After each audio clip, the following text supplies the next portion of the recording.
This is the Hannibal podcast, season 3, episode 3 on TV Podcast Industries.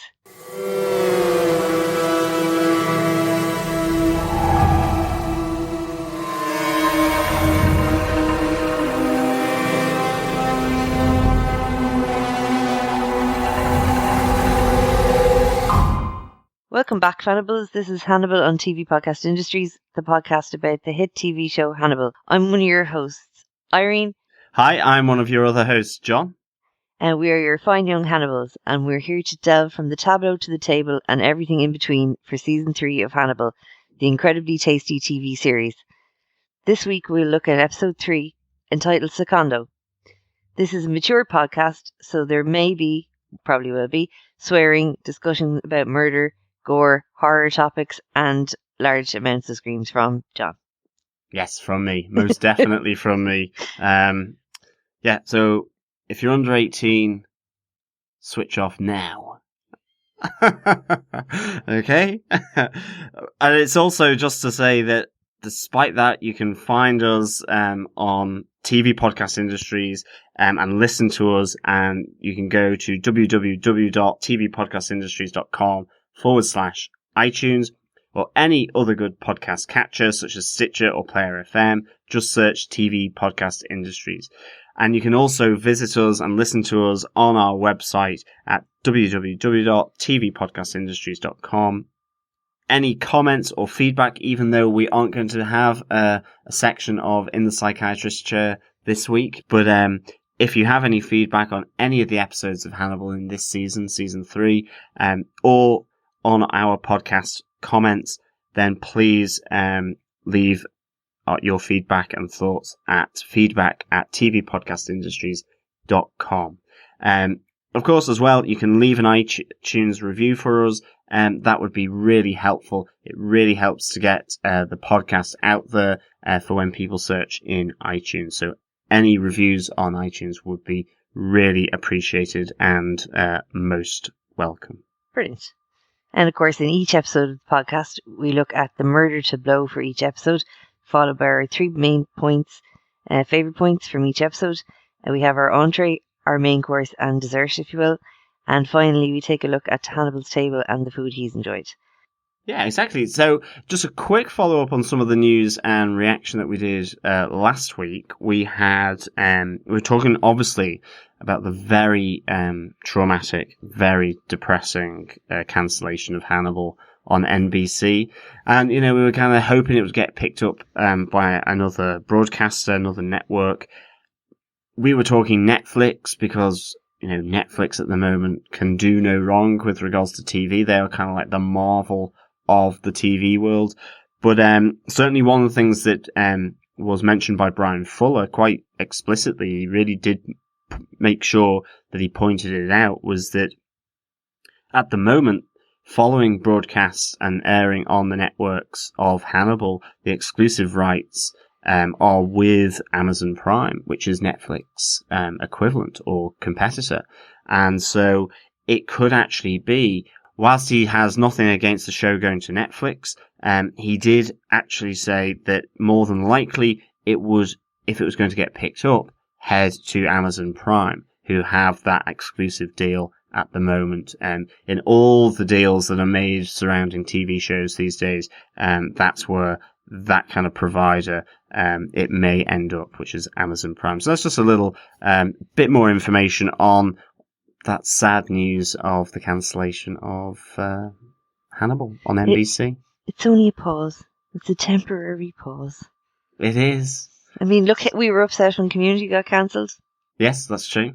Everybody thought that Community was going to end up on Hulu because that seemed like the most logical thing. And then Yahoo did it. So it could be a complete shock. We don't know who it is yet. It could be a surprise. So we could actually be saying that season 4 Hannibal will air on Oracle systems in... No, okay, of course. We won't. On Skynet. It'll be like Tefal Cookeryware brings you on their new channel. At least that is logical. Well, that is actually. Can't cook, won't cook with Hannibal or something. I don't know. Brought to you by Zanussi Ceramic Hob. But who knows who or where these rights for Hannibal will go to and who will pick them up. We're certainly hoping, as always, that they will get picked up. I do understand that many of the deals that have been done for production purposes within Europe are a number of years long. Like, they're up to 5 years in duration for them to be able to film in particular locations. So in terms of production-wise, it sounds and seems as though they're certainly on course to be able to do a season 4 if it's picked up. It's all about getting picked up. So, of course, remember the mantra, hashtag save Hannibal. Save Hannibal. Save Hannibal. Save Hannibal. Listen to it in your sleep. Save Hannibal. Save Hannibal. John, do you want to go ahead and give us the synopsis for this episode? Yeah, this is Hannibal, entitled Secondo, second act. It was written by Angelina Burnett, Brian Fuller, and Steve Lightfoot, and again directed by Vincenzo Natali. So, the synopsis. Will Graham travels to Lithuania as he continues his search for Hannibal, making his way to Lector Dvaras, Lector Manor. Once there, he meets the mysterious Chio, a former attendant of Hannibal's aunt and guard to a prisoner who she reveals murdered and cannibalized Lecter's sister, Misha. As they both become strange allies in the search for Hannibal, Will seemingly tests Chio with the caged man in ways reminiscent to Hannibal's methods that ultimately lead to a disturbed consequence. Meanwhile, Jack Crawford, who has also survived the traumatic fight for his life in Hannibal's home, makes his way to Italy with some searching of his own for Will Graham. But for what reason? All the while, Bedelia warns Hannibal against unravelling his new life, as she analyses Hannibal's special relationship with Will, that ultimately has a chilling conclusion. Ooh, I know. That was a big kind of bang at the end, actually. A bit of a bombshell. Yeah. But it's a click on the next episode moment. It really is a click on the next episode of Netflix at the moment. Definitely, completely agree there.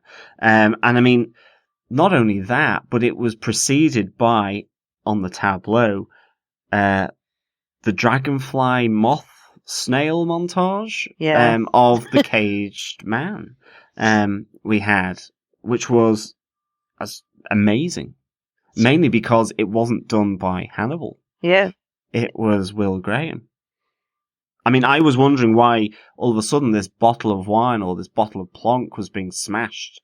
And they were showing that. I didn't know what he was doing there. I thought it was just being another visual treat of, look, I'm now going to smash a bottle of wine over the desk and it's going to shatter. Shards go flying. And this is going to be thematic of, I don't know, a broken life of Will, or the disparate, far-flung people such as Jack and Will and Hannibal and Bedelia around the world and all this kind of thing. But no, we have Will Graham hoisting up the caged man that's been held prisoner at the Lecter estate, at the Hannibal's home in Lithuania, is being hauled up into a montage of, I think it's a dragonfly. I immediately thought of butterfly, and then I thought, butterflies don't have two wings. No. Well, they do, but they're joined. They're not separate. No, dragonfly, I thought. Especially because of the, the circular tubing on the body part, kind of. Yeah, exactly. And it's, I thought, wow, that's amazing kind of tableau that's being created there. Again, I was almost thinking like Silence of the Lambs with the death head moth. Exactly. Kind of feeling as well. So I did think it was a moth at some point, and I thought, do moths have split wings? I'm not entirely sure. I think some may do. I think they're more split. The death head one, definitely, the wings look more separate. Yeah, so I wondered whether it was a moth as opposed to a dragonfly, but I mean, what are your thoughts, Irene? Do you dragonfly, moth? I did think dragonfly, but now that you say it, I'm thinking I actually think it might be a death's head moth. The same as the cover of Silence of the Lambs. It would make sense. It would certainly be consistent, but then you had all the snails, so as well. There's a lot of snails going on in this season so far. Yeah, I was never afraid of them before. I think I might be now. They might eat me. It's funny, actually, because I think it was on I Fucking Love Science. There was a video that they posted of a predatory snail, like, attacking and striking against one of it, a worm. And Really? it was really, like, brutally shocking and completely unexpected. So I'm kind of like, I'm loath to ever order snails as food, just in case one of them might be alive now. And Pick up a spoon and start smacking you in the head. Well, and it does what it did to that worm on I Fucking Love Science, because quite frankly, the snail moved faster in that split second than it was showing for the lead up to it. And apparently, of course, it has barbs on the inside of its mouth. Yeah. So it hooks into the worm and pulls it down. So it seems pretty gruesome, really. But I never knew snails were predatory. I just thought... I'm kind of pleased for them that they're not as helpless as I always thought they were. Like, but I mean, still, some sodium chloride would just still take the bite out of them, wouldn't it? Oh, it would. It would make them fizz. It would make them fizz. That's why worms always carry packets of salt. But I mean, that montage was, quite frankly, quite eerie, really amazingly beautiful. Again, in that disturbing way that only Hannibal seems to be able to do, and this TV show seems to be able to do. And like you said, you're going, Will did this. What are you doing? And then exactly. He actually is becoming more like Hannibal. I know he's trying to attract him or leaving a gift for him, but you know, and he knows Hannibal will understand the intent behind it. I'm glad I don't get it, really. I suppose it means I'm not crazy. I know, but it is definitely that. It's a shock, because actually we're talking about a tableau that has been done not by Hannibal. All of the ones till now, other than maybe the Shrike, the Chesapeake Bay killer, yeah, where they were obviously being put up onto the antlers there from season 1. That was obviously someone else. Of course, they were being influenced by Hannibal. So Hannibal had some kind of influence on that. And I suppose he does here as well. But this seems very much all Will. And you're like going, he's doing something that he shouldn't. Yeah. I mean, we talked about it in the last episode, where to what extent is Will still being influenced by Hannibal? Yeah. And I think here or controlled even. Yeah, here we're getting a message a bit that it's much more severe than we first thought. Yeah, it's the duality thing again. You're going, is he being really clever, and this is his way of drawing him in, or is he actually completely being controlled, and he doesn't even realize how much, like Bedelia said before. You know, by the time you realize, like, it's probably way too late. Yeah, but I reckon it'll be interesting, and of course we'll pick up these kind of threads through the rest of our podcast. But there was also another murder that happened as well. It was a good one. It was a very good one. We knew it was on the cards. We knew it was coming, yeah. Yeah, it had to. Professor Sogliato, the knobhead curator. He's not likeable. Not like Tony. Not at all. Not like Anthony Dimmond. Right fond of Tony. Yeah, Tony was lovely. But ice pick to the head. I was like, I actually did jump. I mean, yeah, because it was really sudden. Yeah. But it was really funny because that whole scene started with Hannibal chipping the ice away with the ice pick. And I was like, okay, this isn't good. He's got that in his hand. Yeah. There's a weapon immediately. There's Professor Sogliato sat at the table. Okay, is this the time that he gets released by Hannibal for being a pain in Hannibal's neck? I mean, he's been trying to show him up, like he's not appreciating him. Big time.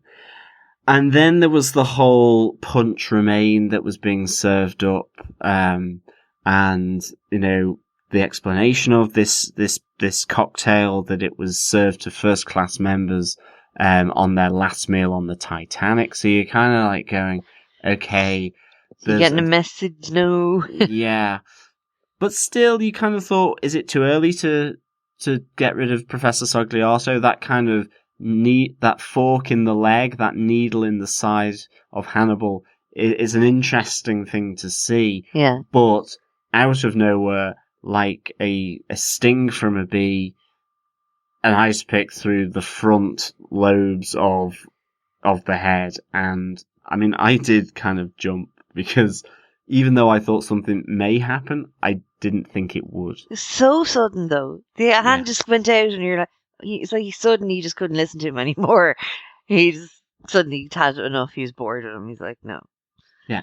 And I have to say, it was a really nice dark humour where Bedelia walks over because, poor Professor Sogliato, I mean, okay, yeah, he was a bit of a dick, but I mean, he couldn't see that. He couldn't see. Laughing, he was still talking. Yeah. And you're like going, oh, the poor guy, that doesn't sound is horrible. good. And Bedelia walks over, pulls out the ice pick, at which point, all life drains from him. And Hannibal is technically, I didn't do it. Yeah, technically, you killed him. Because she pulled out the ice pick. I know, and it was brilliant. And I mean, they have that sort of expanding conversation, which is really interesting because she then starts talking about his life and that you're trying to draw Will and Jack to him by doing all these different murders. And she makes the point, which is valid, that now 2 members of this institution have been killed and they have people disappeared. Will notice, They've disappeared. Don't unravel your new life, or is that what he's trying to do? It's not unraveling. He wants to draw Jack, Will, and anyone else to him in this way. Maybe even Inspector Pazzi of the Italian police. Yeah. But I love. I think he says, "I can only claim one of those." He says to Bedelia, because of the whole, she pulls out the ice pick. So, I mean, that was a really good bit of dark humour, which I really loved. I thought it was great. But even with Tony, he had said to her, you're not uninvolved in this because you knew what was going to happen. You are a participant, not an observer. So exactly. So he's saying she's culpable in both of them now. Yeah. She's into her waist in blood. Yeah. She's knee high in blood at this stage. Waist, chest. I mean, she's probably... She was sinking down into the bath. Yeah, she's sucking air through a straw, I think, at this stage, with the amount of blood that's on her hands. So, yeah, it's an interesting predicament that Bedelia, I reckon, finds herself in, actually. That actually leads nicely into my first point. I was going to say that Bedelia, she is totally different than the first episode. She's so much more relaxed, and it's nearly like she's just gone back to examining Hannibal. Even when they were at her house having sessions, she didn't seem as relaxed as she did in this episode. And obviously she wasn't there last week, so it's a massive jump from episode 1.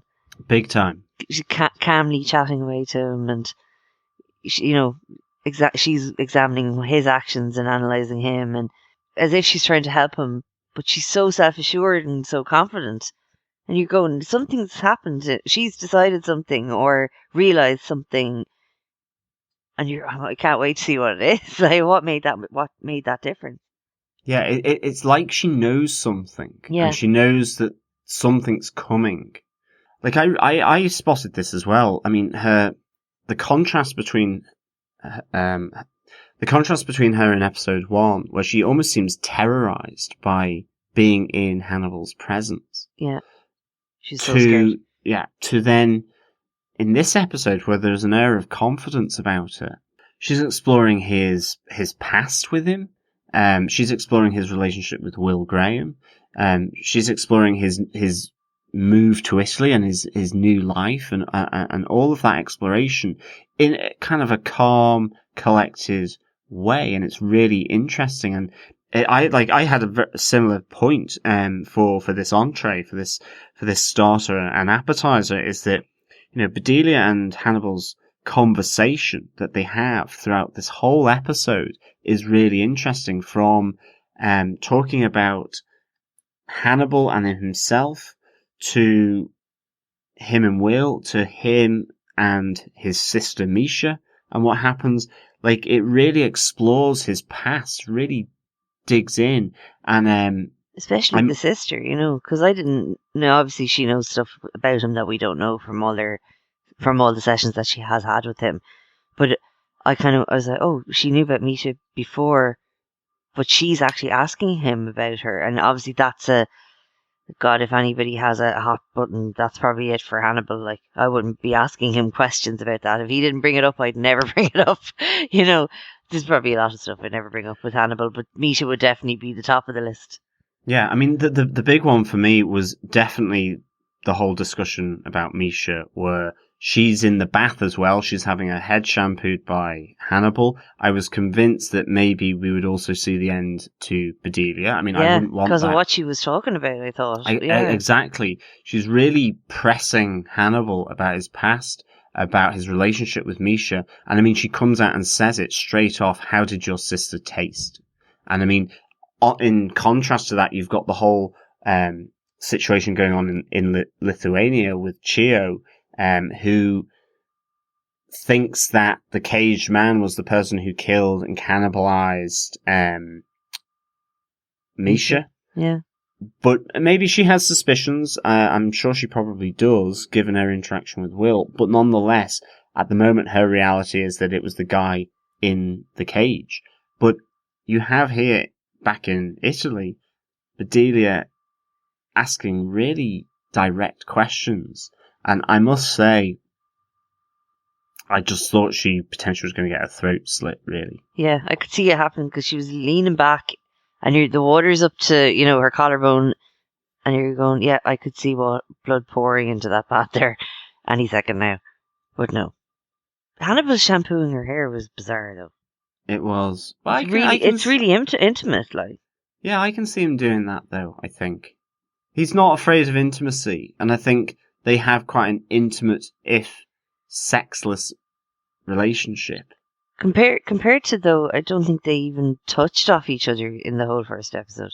Like, she was shrinking away from him, and, you know. It's a friendship based on psychiatry and their profession, but it's one that I don't know whether Hannibal sees Bedelia as an equal in that area. Yeah, I think he does. I don't think he would be bored with her by now, you know, that kind of way. And when he gets bored, that's when you're in trouble. Absolutely, and I think that Gillian Anderson, I'm glad she wasn't killed, because I think she's been really, really good as Bedelia. Oh yeah, I love her in the show. Yeah, she plays it so well, just that air of detachment, that professional detachment, even with Hannibal. It's like with Professor Sogliato's ice pick death. She's there, she's going, yes, with all the talk about the punch remain, I was wondering when this was going to happen. It was like she was looking at the interaction between Hannibal and Professor Sogliato, going, okay, he's going to die at the dinner table. Yeah. This is another person who's going to die at the dinner table.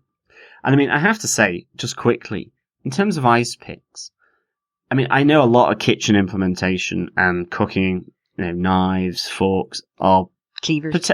Potential murder weapons, but I mean, essentially an ice pick is a pointy dagger. It's like Needle from Game of Thrones. It's Arya's sword in miniature. Yeah. So it's actually a miniature sword that you can buy from a cuisine or a kitchen or a cookware shop. It would pretty much definitely do the job.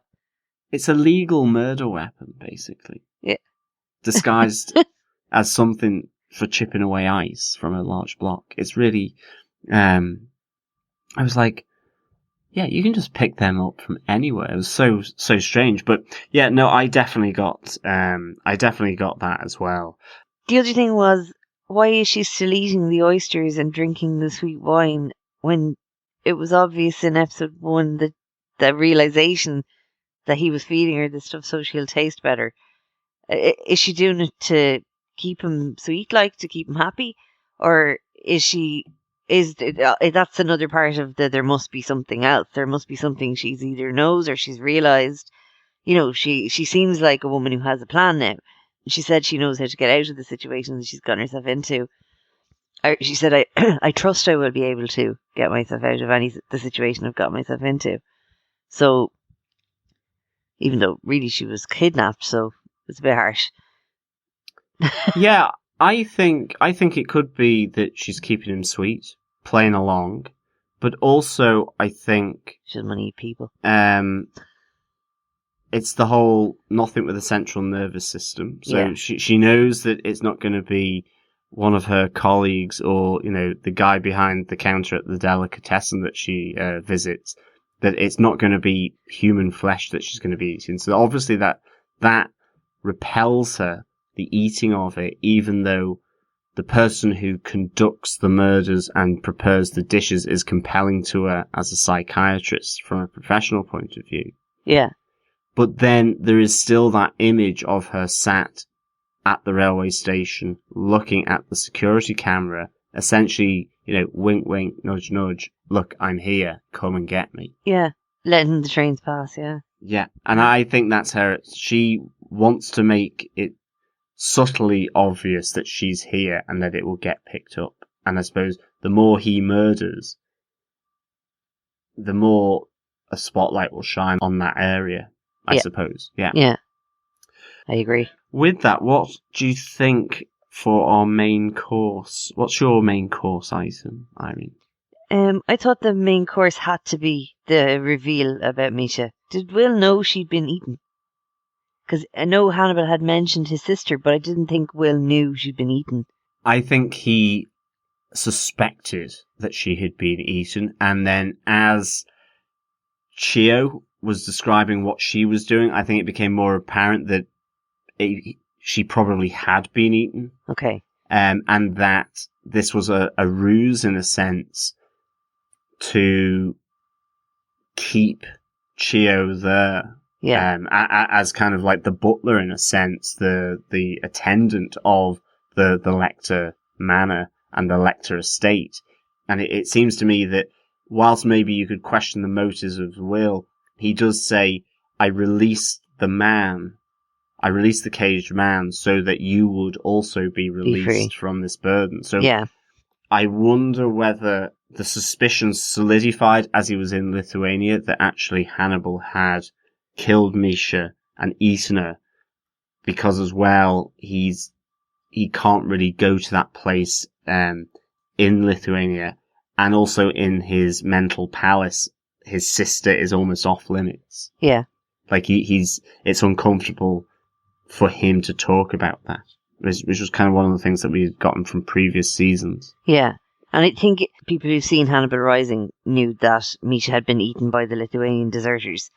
But people who have only seen the season, or who hadn't seen Hannibal Rising, might not have known that. So it was a reveal to the viewers as well. Yeah, that exactly. This was actually what had happened to his sister that he had mentioned before. Absolutely. But it's ultimately that this is, as you say, the making of Hannibal. Yeah. This is why he does what he does. Like, bizarrely, there's a huge close connection of Hannibal to his sister, which was not normal. Yeah. And we knew, there's something there. But I suppose on knowing him, but it's still obviously it's horrific. Sorry, still horrific. Definitely. And I think it links in with my point about, for my main course event, which is about Will. It links with Misha's death because it's brought together by Bedelia, where she talks about how if past behavior is a predictor of future behavior, does that mean, and that's the bombshell of the episode, that it finishes on, where Hannibal kind of almost looks into the camera whilst playing the piano. I mean, he stops playing it and says, I have to eat Will Graham. Yeah. That because he's done that to his sister, because the relationship that they have is this intimate closeness, almost to an extent how Bedelia is with Hannibal as well. but there's an intimacy in the knowledge of what he is. Yeah. I think and even more with Will, because Will really understands him and in a lot of ways accepts these things about him. So I don't know. Again, it's very, it's like, yeah, exactly. It's really intimate. The idea that I'll consume him now. I'll bring him into me. Yes, exactly. And it's kind of the thing that Chio, back in Lithuania, Chio sees traces of Hannibal in Will. I mean, she knows who Hannibal is. She knows about him. She knows the story, but she's looking at Will and her previous experiences of this man, Hannibal. She can see in Will Graham. She questions why he released the caged man. Was that to elicit a response from her? You wanted him to come back to try and kill me so that I would kill him with a chicken bone. Yeah, to force her into action, yeah. Yeah, it's very premeditated. It's very much controlling someone else through a series of events like Hannibal has done. She sees then this intimacy, which maybe she saw between Hannibal and Misha. Yeah. So maybe she has an idea, but she sees traces of Hannibal in Will, and she does question him, and quite rightly, because, I mean, at the end of the day, Will's with a wrench, releasing the caged man, bottle smashing, and they're going, what are you doing? You know? And, I mean, she kills him. Will is very much the orchestrator of this. And I mean, I love very that she's calm when he heard the scream, wasn't he? He didn't go running. Like she spots it. She goes, "You're doing what he does. His nakama." She calls it nakama. Yeah. The close friend, the real intimate friend. You were curious. You did this. Will Graham's coming back saying that he seems to know himself better, because let's face it, Will in season 1 is an FBI profiler who has a special gift and is slightly outside of normal society and regular society, I should say. Yeah. He feels detached from it. And Hannibal gives him a connection to another person, i.e. Hannibal. So it's really interesting. But I mean, you are there going, Will has just simply lost it here. Why are you doing this tableau, even though it's eerily beautiful? Bottle smash, then you get the twigs coming out, and you're like, what is going on here? It is crossing a line for Will, like it is. Yeah, and then okay, he's hoisting up the dead man. A dragonfly, a moth, and you go in. Is this the point of no return? Is this a smoke screen? What is it? It's a line, and it's either a line where Will has crossed over, or it's a deception of him appearing to cross over. Yeah, like the guy that he killed before, the deer guy. Like it could be that that was the same thing. You were wondering, has he actually become so drawn in by Hannibal now that Hannibal has controlled him to do this thing, or is he only doing this to make Hannibal think he's still on side? But yeah. This is, I know it's a different situation but he's still trying to kind of win Hannibal back, I think, to make him believe that he's forgiven him. And then Bedelia makes the point that forgiveness is too big for one person. But he has Abigail with him, I suppose. Yeah. No, that's true. That's true. So, John, what about dessert? Would you like to have some? Yeah, my dessert is definitely that we're off on holiday to creepy Lithuania. I really thought that the whole segments in Lithuania were really beautifully shot. I think they were very atmospheric. It was good to see. It was almost like Count Dracula style. The house was beautiful. Absolutely beautiful. Yes, haunted house on a craggy outcrop. And I just thought that it was really nice. There were a number of scenes in it that I really enjoyed. I loved the kind of talking about the memory palace. Yeah. And the memory bank in the forest on two psychiatry chairs. just talking like they have done in season 1 and season 2 in Hannibal's office. Yeah. I thought that was really nice. I loved all the fireflies coming Yeah, around. that was lovely. When he was looking at the crest, and then first you're wondering, is it snow?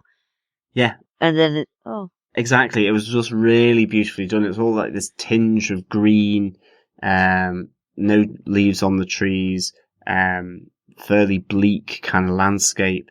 And I loved the Lector Dvaras, which basically means the home of lectors. Yeah. That in Lithuanian, I believe. Google search. So it was just really nice. I thought it was a great little holiday off to another part of Europe, which I really enjoyed, and I loved the change that it brought to the episode. You know, it was darker.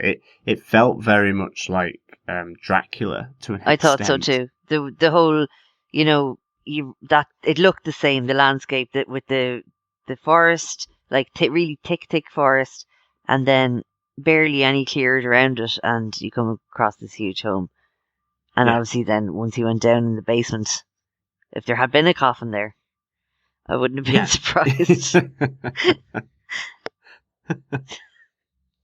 Absolutely. Irene, what's your dessert? My dessert was Jack is definitely alive, and he's in Europe to get well. He's not after Hannibal at all. So I was so happy about that Jack, that Lawrence Fishburne, obviously, that he's still alive. That to me was great. I loved it. Yeah, I thought we were going to get a flashback to how he had survived, seeing as he seemed to be blocked in and bleeding out pretty profusely. But obviously, maybe we will see it in future. Maybe they won't show us that. You just get, okay, people actually did make it through. If Will made it through, I suppose, and he seemed like he was pretty badly injured as well. So, no, it was really good. I actually really liked as well that he meets up with Inspector Rinaldo Patsy, like Will did. Yeah. Speaking of parallels, we're obviously talking about the parallels between Will and Hannibal as seen by Chio, but we have Jack and Inspector Patsy. Yeah, and he obviously having pretty similar conversation, getting the information. Exactly, and I thought there was a really nice kind of melancholy, sanguine kind of moment where Rinaldo is talking about his city and how they see him and his ideas, and all about the case of Il Mostro that we discussed in the last episode. And it talks about how, they hold garlic up against the windows in the chapel to ward off the evil spirits. These people, they don't believe in evidence. They don't believe in reality. They don't believe in what I have told them, that there is a monster around here. But you don't need garlic to prevent, you need to catch him. I'm a policeman. And yet he's still sitting in the chapel, though. Yeah, exactly. But it's that chance of redemption, and he turns to Jack Crawford that says that maybe both of us can have that chance at redemption by actually tracking down and apprehending Il Mostro or Hannibal.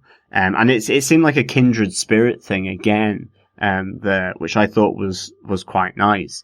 But yeah, it's interesting you say about, but he sat there in the chapel, because he does have another line where he says, people come here to be closer to their God.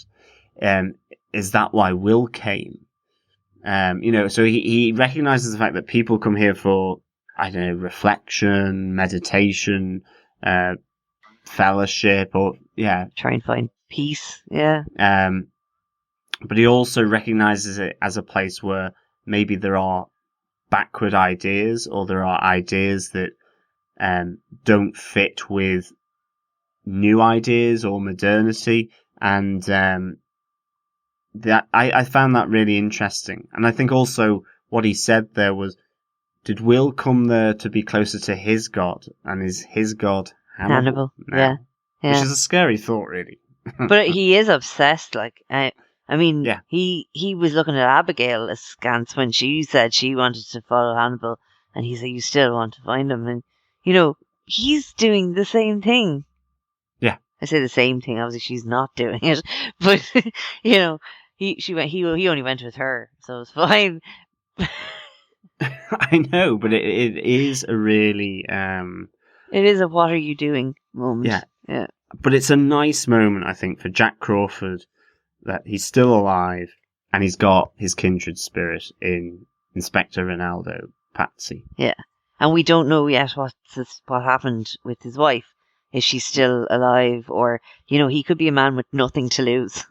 He's come to get Will back, and if he has to kill Hannibal in the process, it mightn't bother him at all. Absolutely. I thought that was really good. I think it's maybe time for some coffee. I'm trying to think. Espresso, cappuccino, americano. Mine's probably just an espresso, because I think I've managed to already say a lot of mine. I mean, for me, two quick, really small notes that I've got on this is the Caged Man was an actor called Julian Richings. You couldn't quite tell him, but he's got a very distinctive face. You couldn't really see him, no. I was trying to... He looks like a really aged rocker, I think. I always think he's like from the 70s, kind of like punk era. I don't know, he has an air and a look that reminds me of sort of an older rocker. Like say, I don't know what it is. But he played Death in Supernatural. Oh, okay. He was Oh, Death. I do know him. I didn't recognize him. No, I didn't. It was only looking through and I was like, I recognize him. So that's kind of interesting that Death was caged up at the Hannibal estate. Yeah. But that was my first kind of note. Yeah, that was my first note. And then I did like the story element of... there was a nice touch about, everyone has a story, and stories can be used to actually hide the truth whilst maintaining an element of truth. Yeah. And I liked that idea, but then I liked Hannibal's explanation about in Roman times, a carcass was divided up, and he talks about the prime cuts, which went to the nobility. You had the second, third, fourth, and fifth cuts. I like the way she said fifth quarter. Yeah, exactly. that went to the clergy, bourgeoisie, the army, and the poor.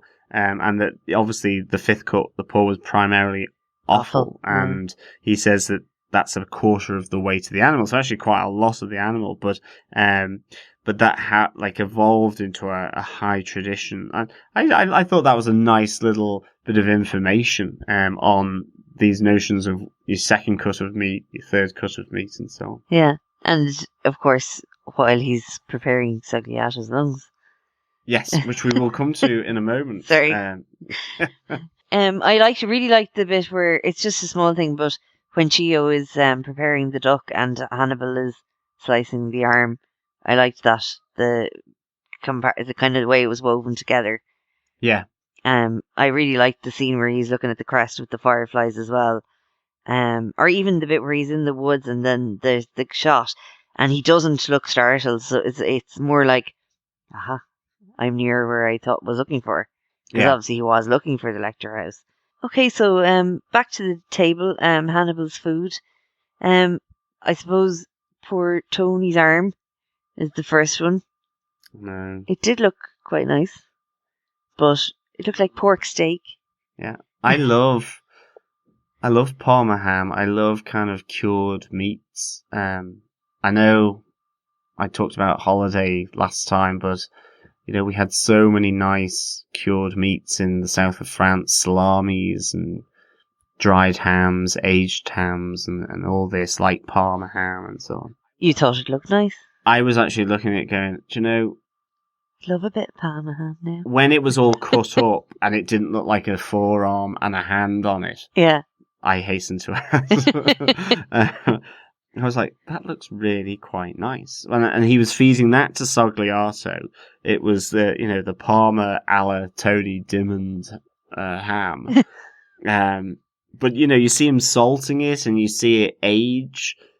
And I thought that was really good. He's just hacking off the hand with the cleaver.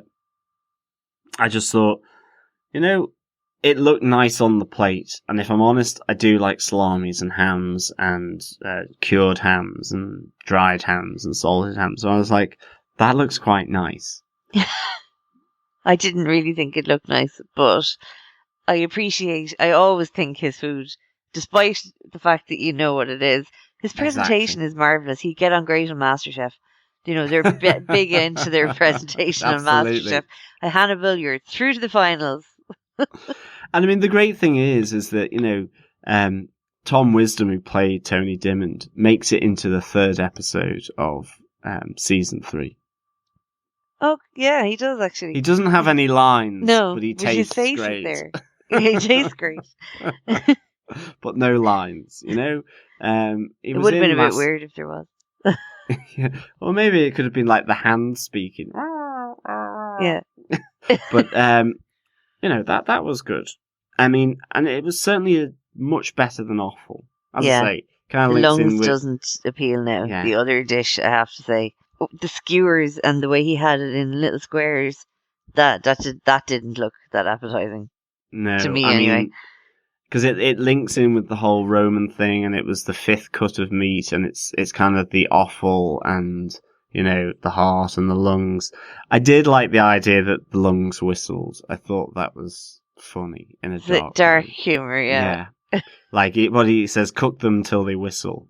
Perfect, you know. And then out comes the kidney and artichoke extravaganza. And again, it's like something from the 80s, like pineapple and cheese sticks or something, wasn't it? It like was something exactly that from a comedy sketch. It was pineapple and cheese on a stick, and that was for the Albizzi family, who were there eating away. And I must say, in all of that, and I've mentioned it previously, I love just Bedelia. She was kind of looking at this whole thing unfolding while she's eating her oyster, because it, you know, it's the only safe thing in the fridge. Yeah. So I thought it played out quite well, and then like you had a really interesting point, Irene, about how that scene as well was captured by the director.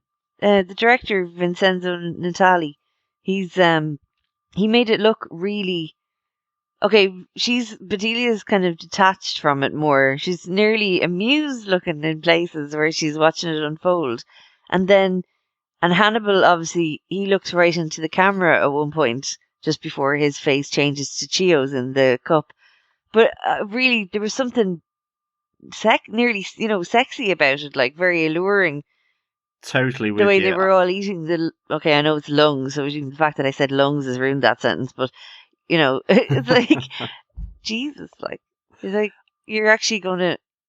It was nearly like when Tony said you've suddenly got more fascinating. It's like, is somebody going to start kissing somebody here? There's certainly been a lot of sexual tension around the dinner table in this episode. Definitely. And I completely agree. With the opera playing in the background, there was those close-up shots where I think it was Mrs. Albrizzi was almost like just seductively pulling the bit of kidney off the fork. It was very erotic. And she's, oh, the whole eating. Meat. Yes, She might like. And the husband laughs as though that's what you'll be getting later on. I hope you're saying that later. Exactly. And I mean, I suppose the offal, it's all rich in nutrients and so, you know, like full of iron and all this kind of stuff that it's almost like an aphrodisiac, I suppose, like the oysters. It's the equivalent. They're so nutrient rich that they're giving everyone a bit of a bit of twitching down in the groin area. So I definitely thought that it was very erotic as well. I definitely picked up on that as well. Yeah. I suppose the lungs are sexily whistling in the background. Really sets the scene. Okay. Right, but moving on, I think really to sum up this episode, you know, Irene, would you return to this restaurant? Would you come back for another dip into the meal served up at this restaurant? You know, would you leave a tip? I think I probably would, yeah. I might even do 15% instead of 10. A bit more acceptable. How many chewy kidneys out of 5 would you give this episode? Well, I'm not doing chewy kidneys this week. Oh, sorry. No. It's in honour of Tony Dimmond, the Dr. Tony Dimmond, played by Tom Wisdom. Got to give him his due. I'm going to give it 4.5 Parma arms out of 5. That's a very high score. Yeah, it is. I really like this. Again, it was having Jack Crawford back. I was really pleased he survived the bloodbath from the end of season 2. Yeah. I thought just how it was shot in Lithuania was beautiful. I mean, for me, you had the tableau of Tony Dimmond in episode 1 to look like a heart.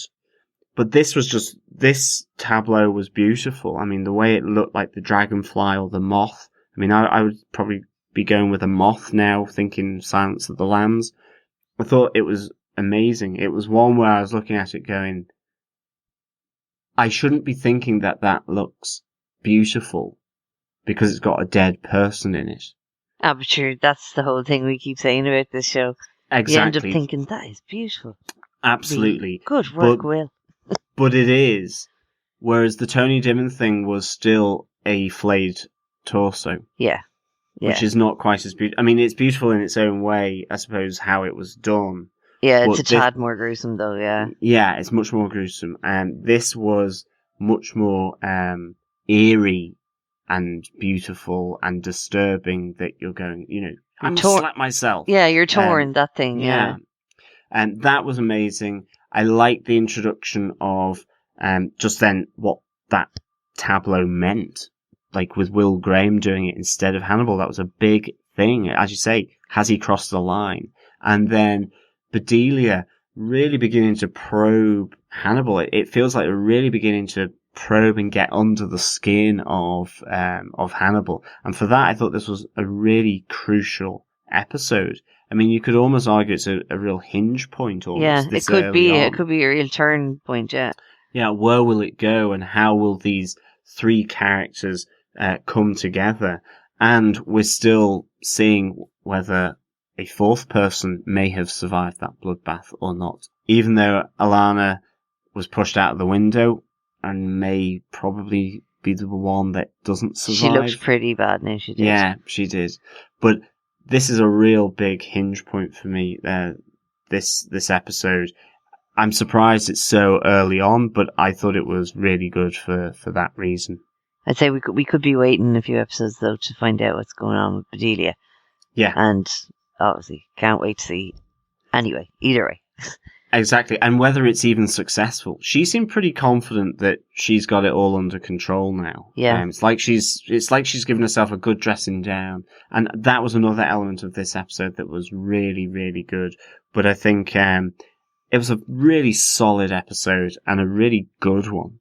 It really got to the exploration of Hannibal as a person and Hannibal's past by going to Lithuania, and a great murder tableau, and also a fitting end, I think, for Professor Sogliato and for Dr. Tony Dimmond in the shape of a Parma arm.